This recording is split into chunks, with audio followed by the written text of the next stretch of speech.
కార్మికుల ఐక్యత మధ్యాహ్న భోజన కార్మికుల ఐక్యత మధ్యాహ్న భోజన కార్మికుల పట్ల రాష్ట్ర ప్రభుత్వం వైఖరి సిఐటియు మధ్యాహ్న భోజన కార్మికుల ఐక్యత మధ్యాహ్న భోజన కార్మికుల ఐక్యత మధ్యాహ్న భోజన కార్మికులు కనీస వేతనాలు ఇచ్చేంత వరకు కనీస వేతనాలు ఇచ్చేంత వరకు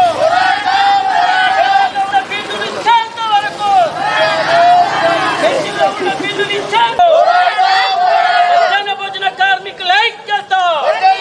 మధ్యాహ్న భోజన కార్మికుల పట్ల కేంద్ర ప్రభుత్వం వైఖరి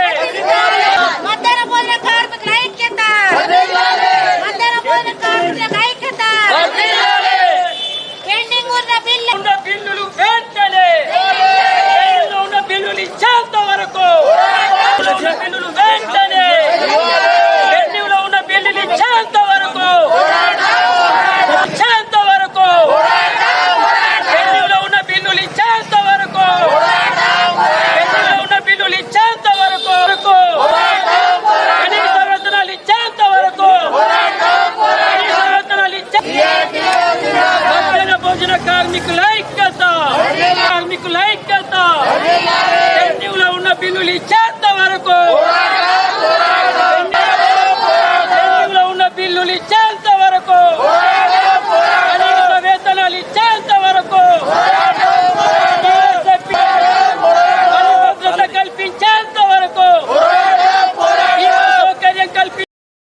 ఈ రోజు ఆదిలాబాద్ జిల్లా కేంద్రంలో ప్రభుత్వ పాఠశాలల్లో పనిచేస్తున్నటువంటి మధ్యాహ్న భోజన కార్మికుల సమస్యలపై ధర్నా కార్యక్రమం చేయడం జరుగుతున్నది. ఈ ధర్నా ముఖ్య ఉద్దేశం ఏంటంటే సంవత్సరం నుంచి మధ్యాహ్న భోజన కార్మికులకు వంట బిల్లులు కానీ కోడిగుడ్ల బిల్లులు కానీ ఇవ్వకపోవడము మరి ఈ శోచనీయం. ఎందుకనంటే ఇలా మరి ఈ యొక్క కేంద్ర రాష్ట్ర ప్రభుత్వ ఎమ్మెల్యేలు కానీ ఎంపీలు కానీ నెల రాగానే గౌరవ వేతనాలు లక్షల రూపాయలు తీసుకునే ఎమ్మెల్యేలు మరి ఈ రోజున 3,000 రూపాయలతోని ప్రభుత్వ పాఠశాలల్లో వంట చేస్తున్నటువంటి కార్మికులకు ఇది సంవత్సరం పాటు బిల్లులు ఇవ్వకపోవడం సిగ్గుచేటు. ఇప్పటికైనా కేంద్ర రాష్ట్ర ప్రభుత్వాలు ఆలోచించి ఆ యొక్క బిల్లులను వెంటనే విడుదల చేయాలని మేము సిఐటిగా డిమాండ్ చేస్తున్నాం. జూలై 9వ తారీఖు నాడు